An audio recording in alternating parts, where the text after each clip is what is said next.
Lola, kamusta ka na? Pasensya na, di na kita nabibisita. Marami na kasi akong ginagawa. Pero ako pa rin to, yung apo mong mahal na mahal ka. Balita ko, hinahanap mo raw ako. Mismo na raw yakap ko. Naalala mo pa ba? Tuwing hapon, pinaglulutuan mo ako ng merienda. Tapos, ikukwento mo love story nyo ni Lolo, sabay magtatawanan tayong dalawa. Sa tuwing napapalo ako ni Mama at Papa, ikaw yung nandyan at nagpapatahan. Miss ko na rin sa'yo makipagkwentuhan.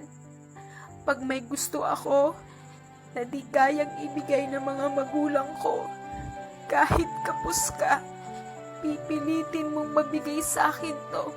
Kasi masaya ka sa tuwing nakikitang masaya ako. Lagi mo akong pinagsasabihan dahil din sa katigasan. Pero kahit kailan, di mo ako sinaktan. Lagi mong ipinararamdam kung gaano mo ako kamahal. Aaminin ko, natatakot ako. Dahil sa paglilipas ng panahon, umiikli ang pagkakataon. Bumimilis ang takbo ng orasan. Baka di na kita muling mahagkan. Ayaw kong bitawan ng kamay mo.